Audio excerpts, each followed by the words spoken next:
Chapter 5. Mother, mother, I am so happy, whispered the girl, burying her face in the lap of the faded, tired-looking woman who, with back turned to the shrill intrusive light, was sitting in the one armchair that their dingy sitting room contained. I am so happy, she repeated, and you must be happy, too. Mrs. Vane winced and put her thin, bismuth-whitened hands on her daughter's head. Happy, she echoed. I am only happy, Sybil, when I see you act. You must not think of anything but your acting. Mr. Isaacs has been very good to us, and we owe him money. The girl looked up and pouted. Money, mother, she cried. What does money matter? Love is more than money. Mr. Isaacs has advanced us £50 to pay off our debts and to get a proper outfit for James. You must not forget that, Sybil. £50 is a very large sum. Mr. Isaacs has been most considerate. He is not a gentleman, mother, and I hate the way he talks to me, said the girl, rising to her feet and going over to the window. I don't know how we could manage without him, answered the elder woman querulously. Sybil Vane tossed her head and laughed. We don't want him any more, mother. Prince Charming rules life for us now. Then she paused. A rose shook in her blood and shadowed her cheeks. Quick breath parted the petals of her lips. They trembled. Some southern wind of passion swept over her and stirred the dainty folds of her dress. I love him, she said simply. Foolish child. Foolish child, was the parrot phrase flung in answer. The waving of crooked, false jeweled fingers gave grotesqueness to the words. The girl laughed again. The joy of a caged bird was in her voice. Her eyes caught the melody and echoed it in radiance, then closed for a moment, as though to hide their secret. When they opened, the mist of a dream had passed across them. Thin-lipped wisdom spoke at her from the worn chair, hinted at prudence, quoted from that book of cowardice whose author apes the name of common sense. She did not listen. She was free in her prison of passion. Her prince, Prince Charming, was with her. She had called on memory to remake him. She had sent her soul to search for him, and it had brought him back. His kiss burned again upon her mouth. Her eyelids were warm with his breath. Then wisdom altered its method and spoke of espial and discovery. This young man might be rich. If so, marriage should be thought of. Against the shell of her ear broke the waves of worldly cunning. The arrows of craft shot by her. She saw the thin lips moving, and smiled. Suddenly she felt the need to speak. The wordy silence troubled her. Mother, mother, she cried, why does he love me so much? I know why I love him. I love him because he is like what love himself should be. But what does he see in me? I am not worthy of him. And yet why, I cannot tell, though I feel so much beneath him, I don't feel humble. I feel proud, terribly proud. Mother, did you love my father as I love Prince Charming?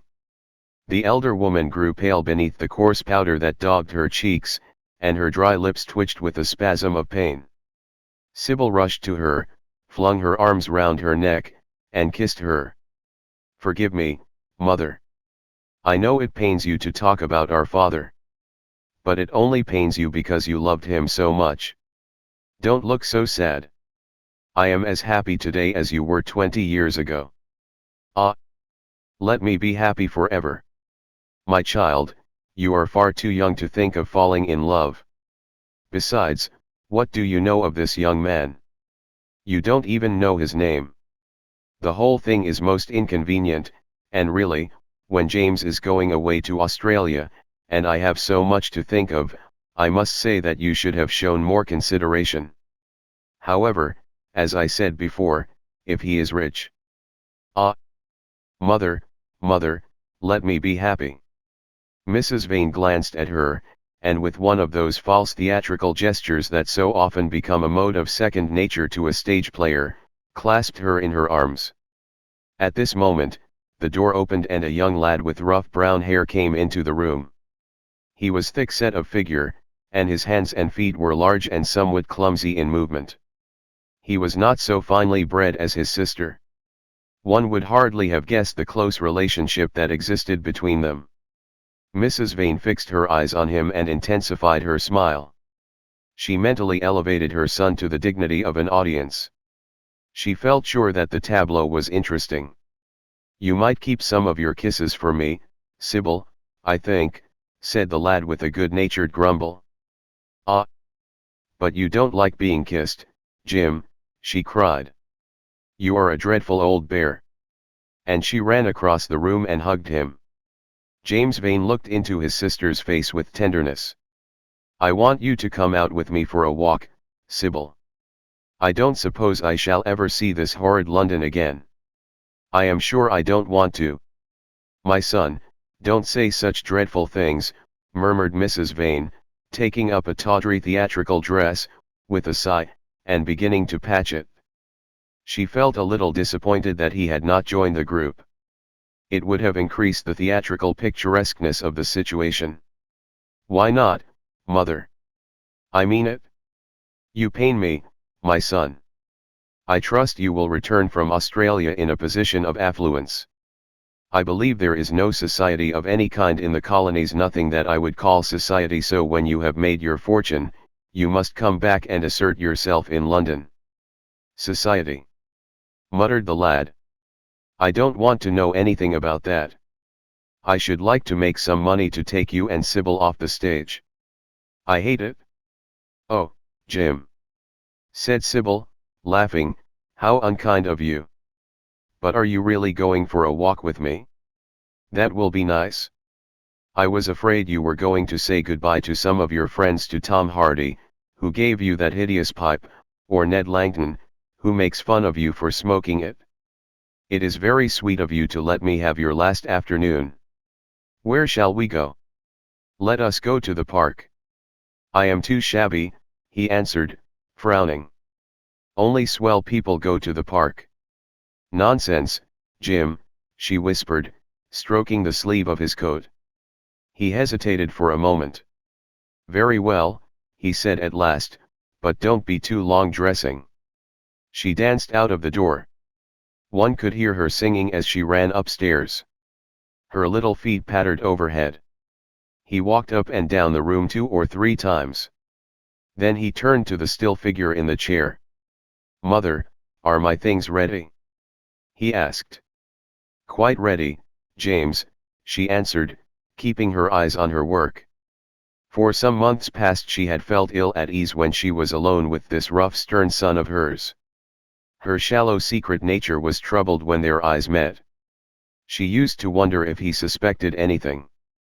The silence, for he made no other observation, became intolerable to her. She began to complain.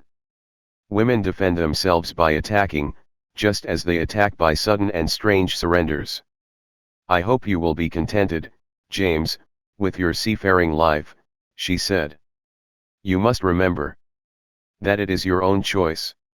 You might have entered a solicitor's office. Solicitors are a very respectable class, and in the country often dine with the best families." "I hate offices, and I hate clerks," he replied. "But you are quite right. I have chosen my own life. All I say is, watch over Sybil. Don't let her come to any harm. Mother, you must watch over her." "James, you really talk very strangely." "Of course I watch over Sybil. I hear a gentleman comes every night to the theater and goes behind to talk to her." "Is that right?" "What about that?" "You are speaking about things you don't understand, James. In the profession we are accustomed to receive a great deal of most gratifying attention.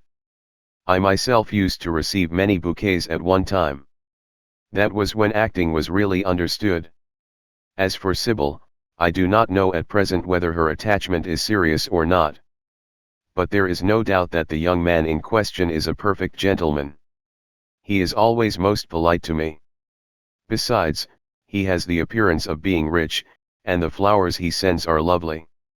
"You don't know his name, though," said the lad harshly. "No, answered his mother with a placid expression in her face. He has not yet revealed his real name. I think it is quite romantic of him. He is probably a member of the aristocracy. James Vane bit his lip. Watch over Sybil, mother, he cried, watch over her. My son, you distress me very much. Sybil is always under my special care. Of course, if this gentleman is wealthy, there is no reason why she should not contract an alliance with him. I trust he is one of the aristocracy. He has all the appearance of it, I must say. It might be a most brilliant marriage for Sybil. They would make a charming couple. His good looks are really quite remarkable, everybody notices them. The lad muttered something to himself and drummed on the window pane with his coarse fingers. He had just turned round to say something when the door opened and Sybil ran in. How serious you both are! She cried. What is the matter? Nothing, he answered. I suppose one must be serious sometimes. Goodbye, mother, I will have my dinner at 5 o'clock. Everything is packed, except my shirts, so you need not trouble. Goodbye, my son, she answered with a bow of strained stateliness. She was extremely annoyed at the tone he had adopted with her, and there was something in his look that had made her feel afraid. Kiss me, mother, said the girl. Her flower-like lips touched the withered cheek and warmed its frost. My child! My child! Cried Mrs. Vane, looking up to the ceiling in search of an imaginary gallery. Come, Sybil, said her brother impatiently. He hated his mother's affectations. They went out into the flickering, wind-blown sunlight and strolled down the dreary Euston Road.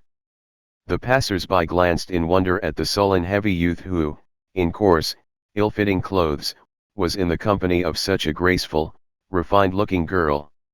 He was like a common gardener walking with a rose. Jim frowned from time to time when he caught the inquisitive glance of some stranger. He had that dislike of being stared at, which comes on geniuses late in life and never leaves the commonplace. Sybil, however, was quite unconscious of the effect she was producing. Her love was trembling in laughter on her lips. She was thinking of Prince Charming, and, that she might think of him all the more, she did not talk of him, but prattled on about the ship in which Jim was going to sail, about the gold he was certain to find, about the wonderful heiress whose life he was to save from the wicked, red-shirt bushrangers. For he was not to remain a sailor, or a supercargo, or whatever he was going to be. Oh, no. A sailor's existence was dreadful. Fancy being cooped up in a horrid ship, with the hoarse, hump-backed waves trying to get in, and a black wind blowing the masts down and tearing the sails into long screaming ribbons. He was to leave the vessel at Melbourne, bid a polite goodbye to the captain, and go off at once to the gold fields. Before a week was over he was to come across a large nugget of pure gold, the largest nugget that had ever been discovered, and bring it down to the coast in a wagon guarded by 6 mounted policemen. The bushrangers were to attack them 3 times, and be defeated with immense slaughter. Or, no. He was not to go to the gold fields at all. They were horrid places, where men got intoxicated, and shot each other in bar rooms, and used bad language. He was to be a nice sheep farmer, and one evening, as he was riding home, he was to see the beautiful heiress being carried off by a robber on a black horse, and give chase, and rescue her. Of course, she would fall in love with him, and he with her, and they would get married, and come home, and live in an immense house in London. Yes, there were delightful things in store for him. But he must be very good, and not lose his temper, or spend his money foolishly. She was only a year older than he was, but she knew so much more of life. He must be sure, also, to write to her by every mail, and to say his prayers each night before he went to sleep. God was very good, and would watch over him. She would pray for him, too, and in a few years he would come back quite rich and happy. The lad listened sulkily to her and made no answer. He was heartsick at leaving home. Yet it was not this alone that made him gloomy and morose. Inexperienced though he was, he had still a strong sense of the danger of Sibyl's position. This young dandy who was making love to her could mean her no good. He was a gentleman, and he hated him for that, hated him through some curious race instinct for which he could not account, and which for that reason was all the more dominant within him. He was conscious also of the shallowness and vanity of his mother's nature, and in that saw infinite peril for Sibyl and Sibyl's happiness. Children begin by loving their parents, as they grow older they judge them, sometimes they forgive them. His mother. He had something on his mind to ask of her, something that he had brooded on for many months of silence. A chance phrase that he had heard at the theater, a whispered sneer that had reached his ears one night as he waited at the stage door, had set loose a train of horrible thoughts. He remembered it as if it had been the lash of a hunting crop across his face. His brows knit together into a wedge-like furrow, and with a twitch of pain he bit his underlip. "You are not listening to a word I am saying, Jim," cried Sibyl, "and I am making the most delightful plans for your future. Do say something. What do you want me to say?" "Oh, that you will be a good boy and not forget us," she answered, smiling at him. He shrugged his shoulders. "You are more likely to forget me than I am to forget you, Sibyl." She flushed. "What do you mean, Jim?" she asked. "You have a new friend, I hear. Who is he? Why have you not told me about him? He means you no good." "Stop, Jim," she exclaimed. "You must not say anything against him. I love him." "Why, you don't even know his name," answered the lad. "Who is he? I have a right to know." "He is called Prince Charming. Don't you like the name?" "Oh, you silly boy. You should never forget it. If you only saw him, you would think him the most wonderful person in the world. Some day you will meet him when you come back from Australia. You will like him so much. Everybody likes him, and I love him. I wish you could come to the theater tonight. He is going to be there, and I am to play Juliet. Oh, how I shall play it! Fancy, Jim, to be in love and play Juliet. To have him sitting there. To play for his delight. I am afraid I may frighten the company, frighten or enthrall them. To be in love is to surpass oneself. Poor dreadful Mr. Isaacs will be shouting genius to his loafers at the bar. He has preached me as a dogma, tonight he will announce me as a revelation.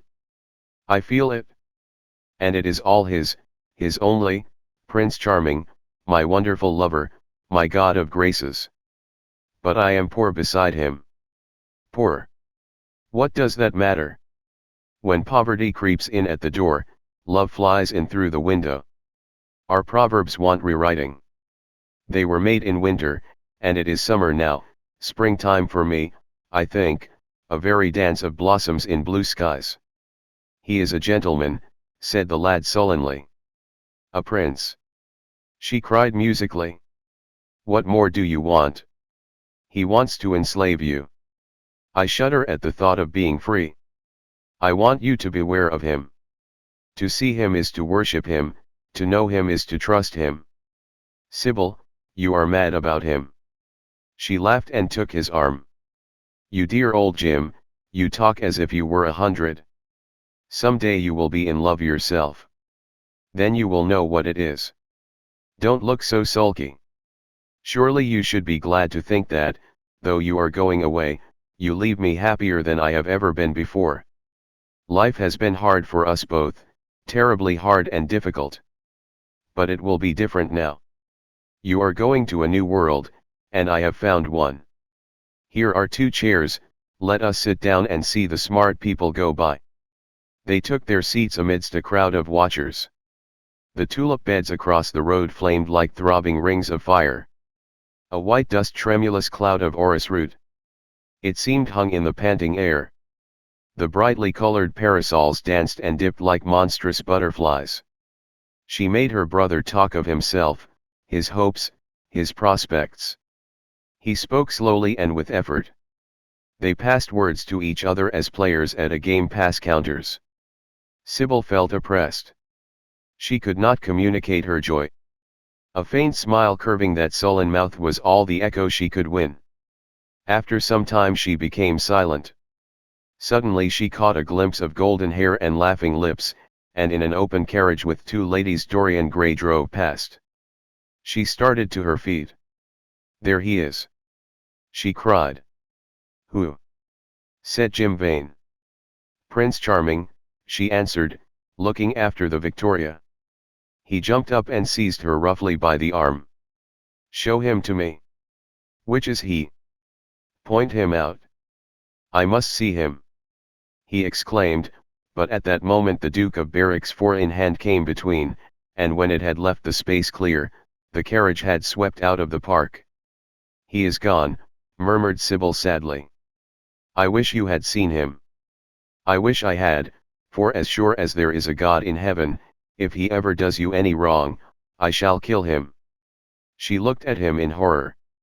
He repeated his words. They cut the air like a dagger. The people round began to gape. A lady standing close to her tittered. "Come away, Jim, come away," she whispered. He followed her doggedly as she passed through the crowd. He felt glad at what he had said. When they reached the Achilles statue, she turned round. There was pity in her eyes that became laughter on her lips. She shook her head at him. "You are foolish, Jim, utterly foolish, a bad-tempered boy, that is all. How can you say such horrible things? You don't know what you are talking about. You are simply jealous and unkind. Ah! I wish you would fall in love. Love makes people good, and what you said was wicked." "I am 16, he answered, "and I know what I am about. Mother is no help to you. She doesn't understand how to look after you. I wish now that I was not going to Australia at all. I have a great mind to chuck the whole thing up. I would, if my articles hadn't been signed." "Oh, don't be so serious, Jim. You are like one of the heroes of those silly melodramas Mother used to be so fond of acting in. I am not going to quarrel with you. I have seen him, and oh, to see him is perfect happiness. We won't quarrel. I know you would never harm anyone I love, would you?" "Not as long as you love him, I suppose," was the sullen answer. "I shall love him forever," she cried. "And he? Forever, too. He had better." She shrank from him. Then she laughed and put her hand on his arm. He was merely a boy. At the Marble Arch they hailed an omnibus, which left them close to their shabby home in the Euston Road. It was after 5 o'clock, and Sybil had to lie down for a couple of hours before acting. Jim insisted that she should do so. He said that he would sooner part with her when their mother was not present. She would be sure to make a scene, and he detested scenes of every kind. In Sybil's own room they parted. There was jealousy in the lad's heart, and a fierce murderous hatred of the stranger who, as it seemed to him, had come between them. Yet, when her arms were flung round his neck, and her fingers strayed through his hair, he softened and kissed her with real affection. There were tears in his eyes as he went downstairs. His mother was waiting for him below. She grumbled at his unpunctuality, as he entered. He made no answer, but sat down to his meager meal. The flies buzzed round the table and crawled over the stained cloth. Through the rumble of omnibuses, and the clatter of street cabs, he could hear the droning voice devouring each minute that was left to him. After some time, he thrust away his plate and put his head in his hands. He felt that he had a right to know. It should have been told to him before, if it was as he suspected. Leaden with fear, his mother watched him. Words dropped mechanically from her lips. A tattered lace handkerchief twitched in her fingers. When the clock struck 6, he got up and went to the door. Then he turned back and looked at her. Their eyes met. In hers he saw a wild appeal for mercy. It enraged him. "Mother, I have something to ask you, he said. Her eyes wandered vaguely about the room. She made no answer. Tell me the truth. I have a right to know. Were you married to my father? She heaved a deep sigh. It was a sigh of relief. The terrible moment, the moment that night and day, for weeks and months, she had dreaded, had come at last, and yet she felt no terror. Indeed, in some measure it was a disappointment to her. The vulgar directness of the question called for a direct answer. The situation had not been gradually led up to. It was crude. It reminded her of a bad rehearsal. No, she answered, wondering at the harsh simplicity of life. My father was a scoundrel then, cried the lad, clenching his fists. She shook her head. I knew he was not free. We loved each other very much. If he had lived, he would have made provision for us. Don't speak against him, my son. He was your father, and a gentleman. Indeed, he was highly connected. An oath broke from his lips. I don't care for myself, he exclaimed, but don't let Sybil. It is a gentleman, isn't it, who is in love with her, or says he is. Highly connected, too, I suppose. For a moment a hideous sense of humiliation came over the woman. Her head drooped. She wiped her eyes with shaking hands. Sybil has a mother, she murmured, I had none. The lad was touched. He went towards her, and stooping down, he kissed her. I am sorry if I have pained you by asking about my father, he said, but I could not help it. I must go now. Goodbye. Don't forget that you will have only one child now to look after, and believe me that if this man wrongs my sister, I will find out who he is, track him down, and kill him like a dog. I swear it. The exaggerated folly of the threat, the passionate gesture that accompanied it, the mad melodramatic words, made life seem more vivid to her. She was familiar with the atmosphere. She breathed more freely, and for the first time for many months she really admired her son. She would have liked to have continued the scene on the same emotional scale, but he cut her short. Trunks had to be carried down and mufflers looked for. The lodging-house drudge bustled in and out. There was the bargaining with the cabman. The moment was lost in vulgar details. It was with a renewed feeling of disappointment that she waved the tattered lace handkerchief from the window, as her son drove away. She was conscious that a great opportunity had been wasted. She consoled herself by telling Sybil how desolate she felt her life would be, now that she had only one child to look after. She remembered the phrase. It had pleased her. Of the threat she said nothing. It was vividly and dramatically expressed. She felt that they would all laugh at it some day.